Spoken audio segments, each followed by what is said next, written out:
There's a quiet arithmetic you've started doing, and it's wearing you down. It runs in the background whenever someone has to help you.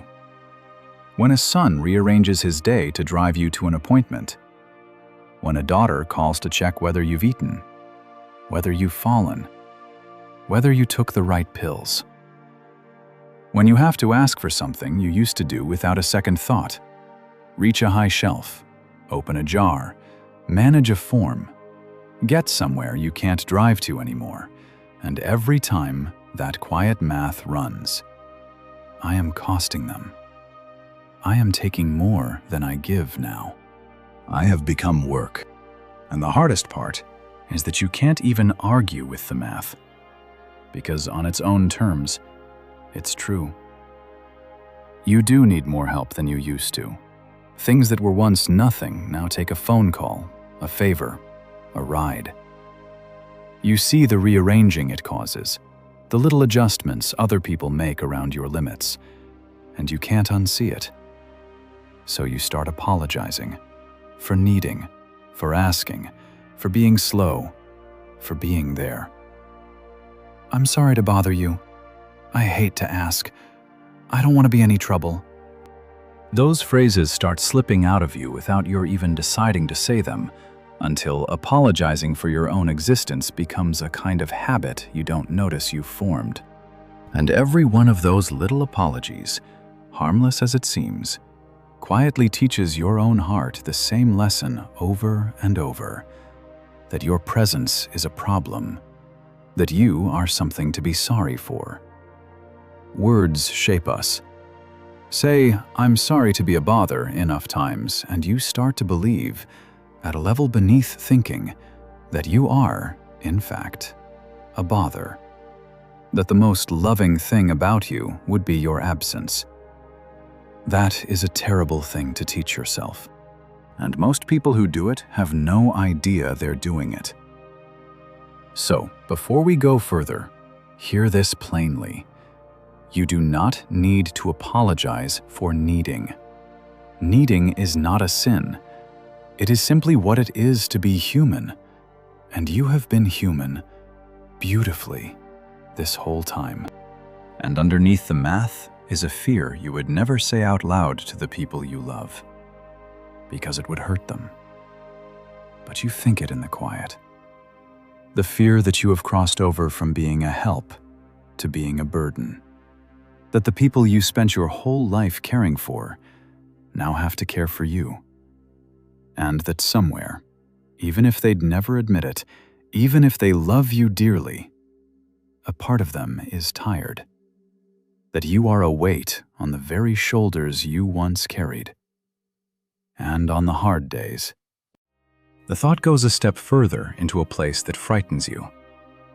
Maybe they'd be freer without me. Maybe I'm just in the way now. And I want to be careful here, because that thought is heavier than it looks. And if it has visited you in the dark, you are not strange or sinful for it. You are tired, and you are carrying a fear that a great many good people carry in silence. But I do not want to leave you alone with it, because it is not telling you the truth. It feels like clear-eyed honesty, just facing facts about what you've become. It is not facts. It is a lie wearing the costume of facts. And before we're done, I want to take its costume off. Because here is what that lie never mentions. It only ever shows you one column of the ledger, what you cost. It never shows you the other column, the one that holds everything you are to the people who love you. The history, the comfort of your voice, the steadiness of knowing you're still in the world, the prayers you pray that no one sees, the simple, irreplaceable fact of you. The lie keeps that whole column hidden, and then hands you the math and says, "See, you come up short." Of course you do, when half the page is covered. We are about to uncover it, and once you see the whole page, the numbers stop mattering the way you thought they did anyway. Because the people who love you are not adding up columns at all. No one who truly loves a mother sits with a calculator, weighing what she still produces against what she now costs, and arriving at a verdict on whether she's worth keeping around. That is not how love thinks. It was never how you thought about the people you loved. The math is yours alone, a cruelty you invented and turned only on yourself, and the ones around the table never agreed to it. You can stop running their numbers for them. They already decided. Your family. I want to sit with you in that, gently, because it is one of the loneliest fears there is, and almost no one says it out loud. But I want to tell you about a man in an old story who said about himself the exact thing you've been thinking about yourself, word for word, almost. He looked at his own life, at how little he could give and how much he would cost, and he called himself a dead dog. And what the king did with that dead dog. And one small detail at the very end of his story that almost everyone reads right past is going to change how you see your own place at the table. Stay with me. His name was Mephibosheth, and to understand why his story matters so much for you, you have to understand the world he was living in. He was the grandson of a king, King Saul, the first king of Israel. Which sounds grand until you know what it meant. In the ancient world, when a new king took the throne, especially a king from a different family, he did something we find horrifying, but everyone back then expected. He wiped out the entire household of the old king. Every son, every grandson, every possible heir who might one day challenge him. It was simply how it was done. So, when Saul's line fell and David rose to the throne, every descendant of Saul understood what was supposed to come next. They were marked. And Mephibosheth, Saul's grandson, the last of the line, was at the top of that list. And here is the thing that makes his fear so much sharper. He couldn't even run. When he was a small boy of 5, the day the news came that his grandfather and his father had been killed, his nurse snatched him up to flee, and in her panic, she dropped him. The fall crippled both of his feet, and he never walked right again for the rest of his life. So picture him, the hunted heir of a fallen king, unable even to stand on his own, hiding. And where does he hide? In a place the Bible names, and the name tells you everything. He was living in a town called Lodebar, and Lodebar, in Hebrew, means something like no pasture, no thing, a place of nothing, a barren, forgotten, nowhere place. That is where he had tucked himself away to live out a small, frightened, hidden life. A crippled man with a target on his back, in a town whose name means nowhere.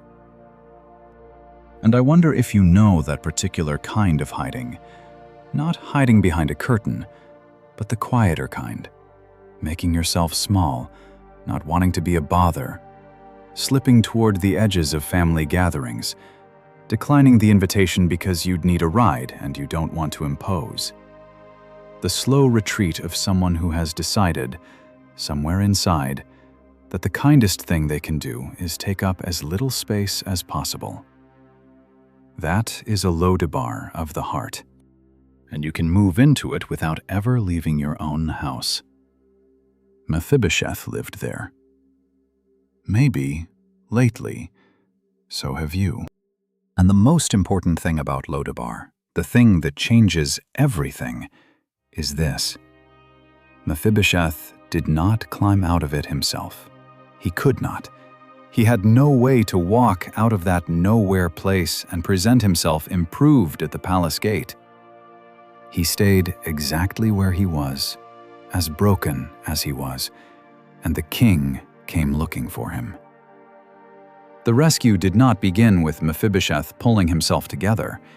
It began with the king deciding, on his own, to send for a man who couldn't come on his own. If you have been waiting until you're less of a burden before you'll let yourself be loved, you have the order backwards. Love comes to Lodibar. That's the whole point of it. And that should take the pressure off in a way you may not have felt in a long while.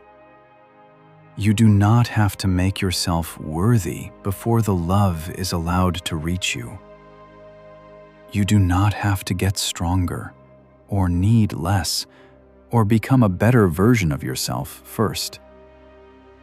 The king came to the nowhere place and the broken man exactly as he was, because that is how this kind of love operates. It moves toward need, not away from it. Your weakness is not keeping love at a distance. If anything, it is the very address love comes looking for. Now hold that picture, because I think you may understand it better than you'd like to. The sense of having been moved to the edge of things, the smallness of a life that used to be larger, the quiet hiding. Lodibar is not just a dot on an ancient map. It's a place the heart can live in, too. And notice something about how he got there. He didn't choose Lodibar because he wanted to be alone. He went there because of an injury he didn't ask for and couldn't undo. A fall, when he was a helpless child, that shaped the whole rest of his life. So much of what makes us feel like a burden is like that. It isn't a failing, it's a wound, or an age, or a body that simply wore the way bodies do. You did not do something wrong to end up needing help. Life happened to you, the way it happens to everyone who lives long enough. And the needing is not a character flaw. It never was. And there's a quiet dignity in seeing it that way that the shame can never give you. Shame says your need is something gone wrong with you, a defect, a failure of nerve or strength. But need is not a defect. It's the design. We were made to lean on God, on each other, and the seasons when we can pretend we don't need anyone are the exception, not the rule.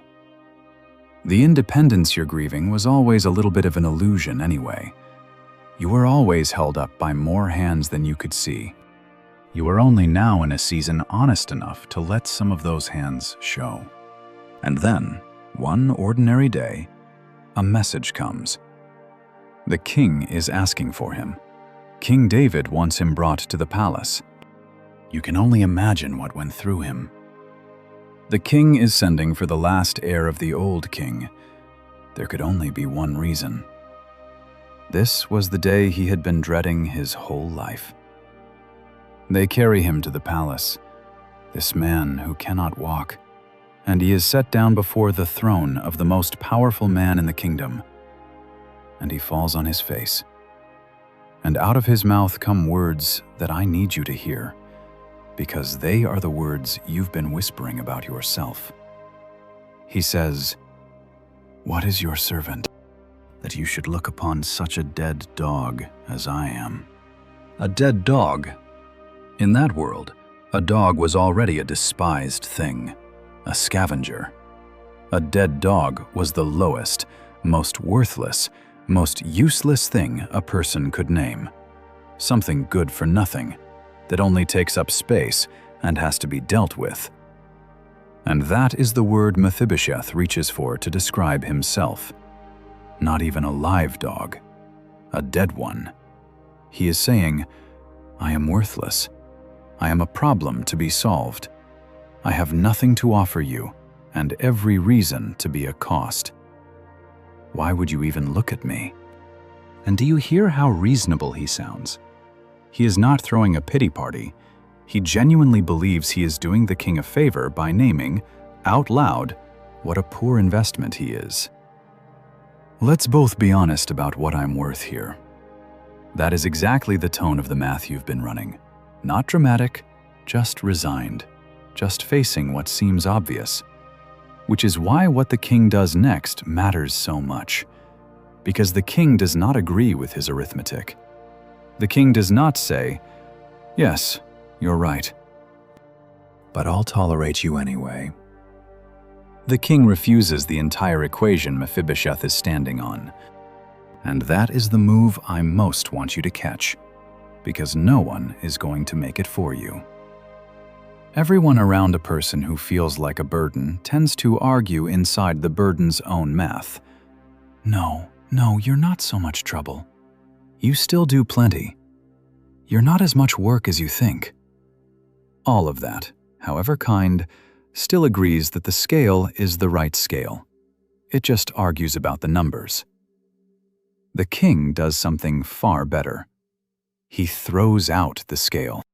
He does not tell Mephibosheth he's more useful than he thinks. He tells him his usefulness was never the question. That is the freedom you've been needing. And it is a different and deeper thing than being reassured you're still helpful. If you have ever felt that about yourself, that you've become something other people have to deal with rather than someone they delight in, then you and Mephibosheth are speaking the same language. And I want you to watch very carefully what the king does with a man who calls himself a dead dog.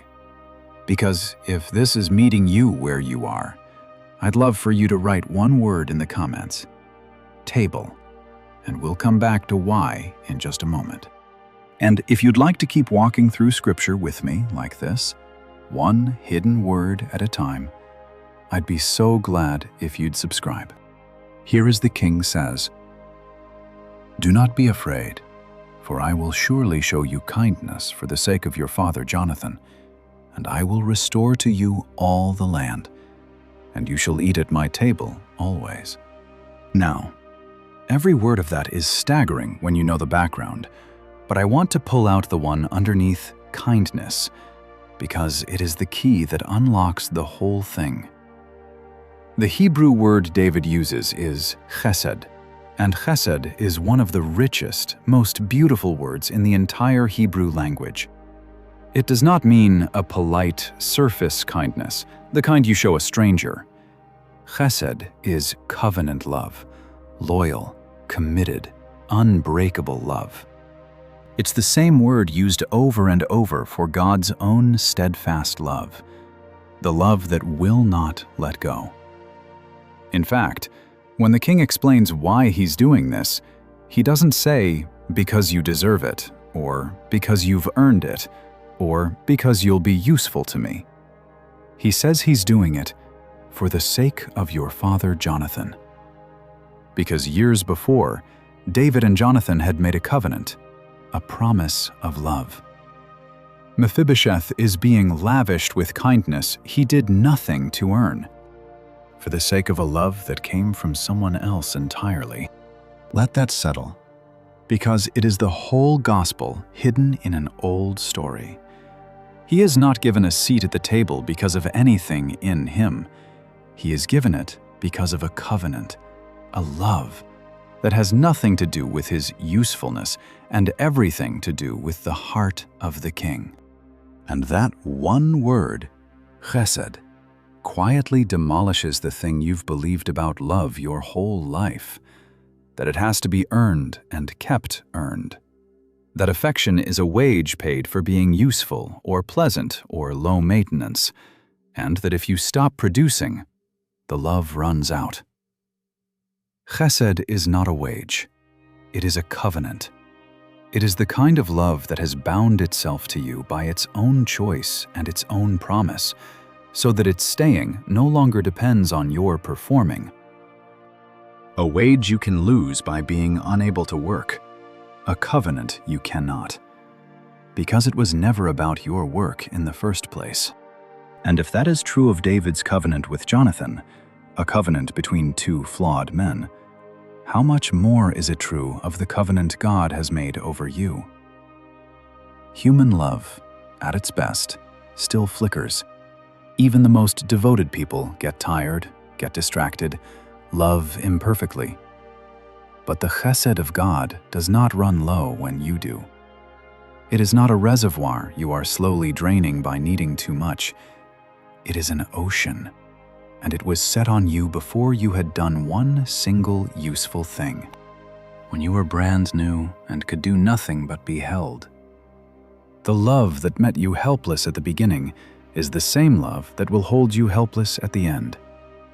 It has seen you contribute nothing before. It did not flinch then, and it will not flinch now. And then comes the detail, the small line at the very end of the story that almost everyone reads right past, and it is the most beautiful thing in the whole chapter. After all of it, after the land restored, after the welcome, after the place at the table, the very last sentence of the story says this: "So Mephibosheth lived in Jerusalem, for he ate continually at the king's table, and he was lame on both his feet." Do you hear it?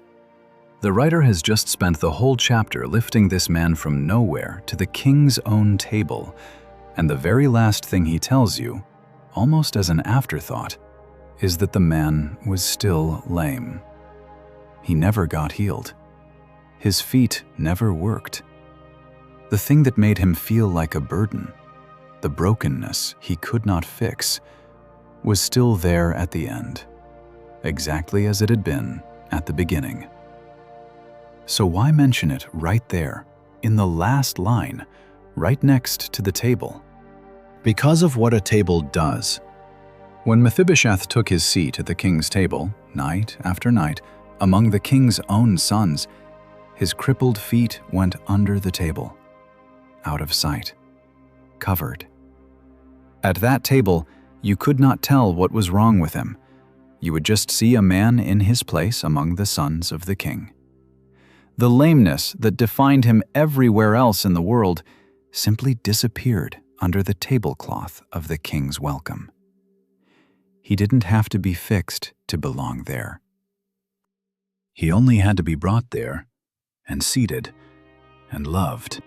Sit with that image, because it may be the gentlest picture of grace in the whole Bible. Everywhere else in that kingdom, Mephibosheth's feet were the first thing people saw, the limp, the help he needed, the thing that marked him as less. But at the king's table, under the cloth, among the sons, you simply could not see it. The very thing he was most ashamed of, the brokenness he carried into every room, was hidden, not healed, not erased, but covered by the simple fact of where he was seated. He was not less at that table. He was a son at that table. The table did what no amount of fixing himself ever could.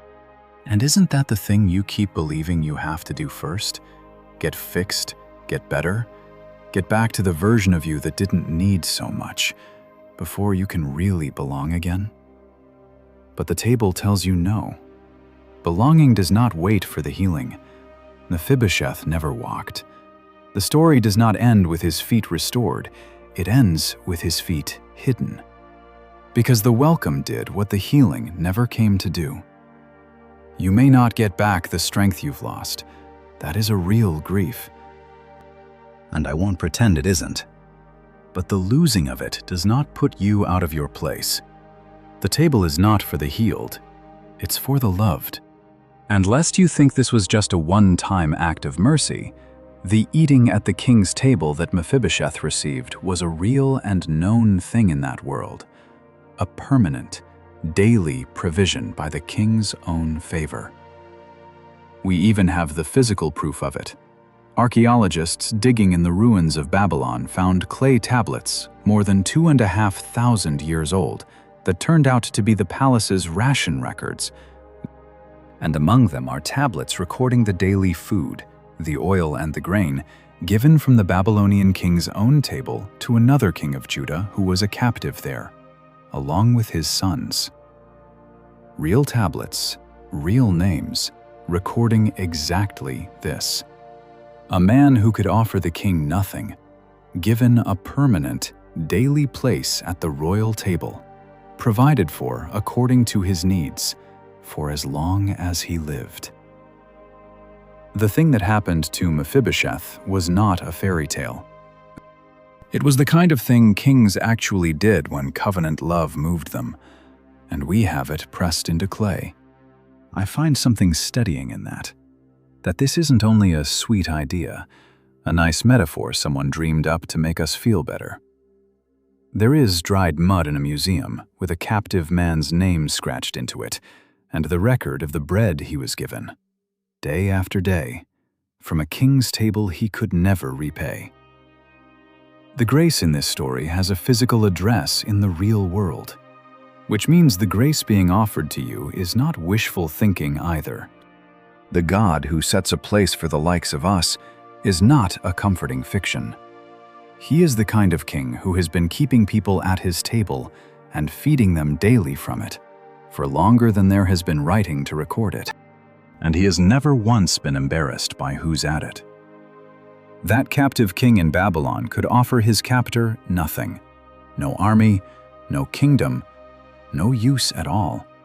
And still he ate at the royal table every day of his life. That is the company you're in. The table of God has always been full of people who brought nothing and were welcomed anyway. The broken, the limping, the spent, the ones the world had written off as finished. You would not be the exception at that table. You would be in the very heart of the family it was always meant for. So let's bring this home. To you. To that quiet arithmetic that has been wearing you down. Here is the lie underneath the math you've been doing. The lie is that your worth is your usefulness, that you are valuable as long as you're contributing, helping, giving, balancing the ledger, and that the moment the scale tips and you start taking more than you give, your value drops and you slide from beloved to burden. That is the arithmetic of the whole world, and you have turned it on yourself. But look hard at Mephibosheth, because he breaks the math completely. He contributed nothing. Caring for him was, in plain terms, a cost and a commitment. Someone had to carry him, provide for him, make room for him. He never got better. He never balanced the ledger. And the king wanted him at the table anyway, not as a charity case tolerated in the corner, but as a son, in a place of honor, for love's sake. His seat had nothing to do with his usefulness, and everything to do with the king's heart. And I want you to feel how completely that turns your situation around. Because you have been measuring yourself with the wrong instrument entirely. You've been weighing your worth on a scale, output on one side, cost on the other, and watching the needle move the wrong way as the years go on. But love does not weigh. Love does not put you on a scale at all. The people who set a place for you are not measuring. They are keeping covenant, whether they'd use that word or not. And the moment you understand that, the whole exhausting project of justifying your existence by staying useful can finally stop. Because it was answering a question love never asked. And what a tiring question it was to keep answering. Think of the energy you've spent proving you're still worth keeping, staying busy past your strength, refusing help you needed, hiding your struggles so no one would see how much you require, performing a wellness you didn't feel. All of it to answer a charge that was never even filed. You can put that exhausting case down now. You are not on trial. No one with any real love for you is sitting in judgment, weighing whether you've earned your place. The verdict came in long ago, and it was never in doubt. You are wanted. You can stop defending a seat that was given to you free. And that is your seat too.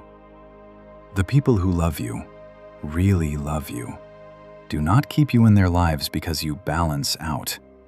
They are not running the math you're running. When your daughter drives you to that appointment, she is not tallying a debt.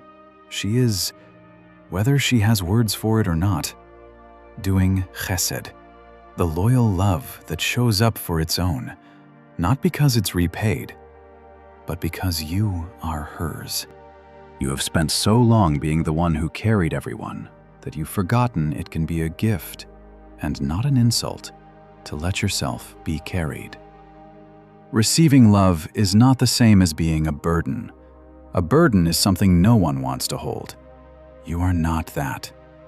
You are someone they would choose, again, to gather up and carry to the table. Think about it from the other side for a moment, from the side of the ones who love you.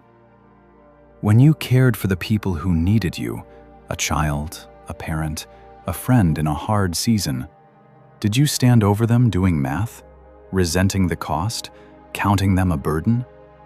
Or was there something in you that was glad to do it, that found a strange kind of meaning and even tenderness in being the one who showed up?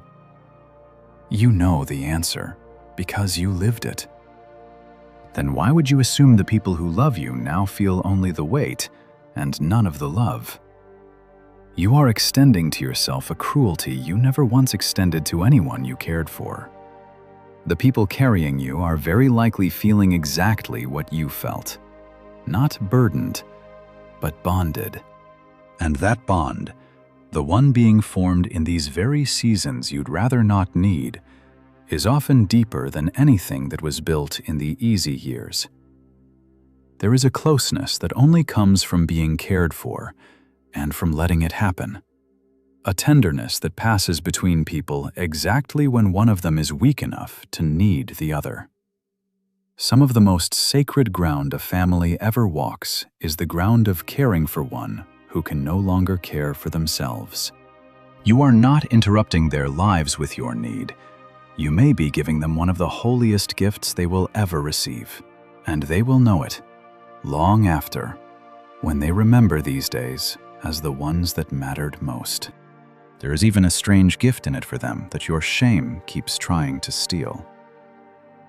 When you refuse all help, apologize for every need, and insist on being no trouble, you can, without meaning to, rob the people who love you of something, the chance to give back to you, to express their love in the only way that's left, to do for you a little of what you spent a lifetime doing for them. Letting yourself be cared for is not only something you receive, it is something you give. You give them the gift of being allowed to love you.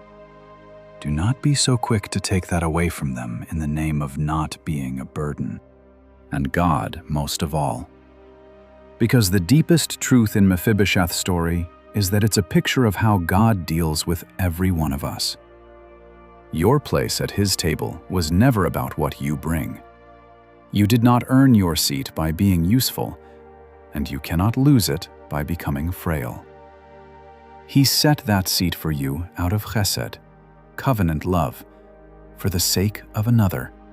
And at His table, the lameness you carry, the brokenness you could never fix, goes quietly under the cloth.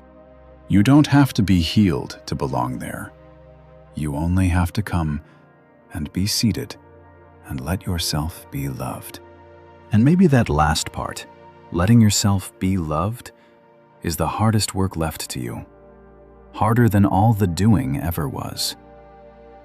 For a woman who spent her whole life as the giver, simply receiving can feel almost unbearable. Like a muscle that was never trained. But it is holy work all the same. To let yourself be carried. To let yourself be fed. To let yourself be wanted without earning it. That is not the failure of a faithful life. It may be its final and deepest lesson, learning, at last, to receive the very grace you spent so many years pouring out on everyone else. So here is the small, real thing to carry this week. The next time you need help, and you feel that old burden shame rise up, the apology forming on your lips, the math starting to run, Try, just once, to receive it differently. Don't apologize. Don't tally the debt. Let the person love you the way a daughter is loved at her father's table, not the way a charity case is tolerated. Simply say thank you, and let it be enough. You are not a dead dog. You never were. You are someone the king sent for, on purpose, and seated among his own. And on the days you can't feel that, the days the old math starts running again, the days you catch yourself apologizing for taking up space, you don't have to argue yourself back into believing it. You can just remember the picture. A crippled man, lifted out of nowhere, seated at a king's table, his broken feet hidden under the cloth, eating as a son. And then quietly let yourself sit down in the same scene, in the same seat, at the same table. You don't have to feel worthy of the chair to sit in it. You only have to stop standing and let yourself be seated. So let me leave you with this, and I'll keep it gentle. There was a man who called himself a dead dog, worthless, a burden, a problem to be solved. And the king sent for him, restored him, and set a permanent place for him at the royal table, for the sake of a love he had nothing to do with earning. And at that table, the brokenness that had defined his whole life went quietly out of sight, covered by the welcome of the king. He never had to be fixed. He only had to be seated. You have been doing the arithmetic of what you cost the people you love. I want you to lay it down. Your worth was never in what you contribute, and it is not dropping as your strength does. You are not a weight they'd be better off without. You are someone wanted at the table, your families, and most of all, your gods, held there not by your usefulness, but by a love that set your seat before you could give a single thing in return. So take your place. The lameness is covered. You belong there, not at the edge, not on sufferance, but in a seat that has your name on it. Take good care of yourself, and I'll see you next time.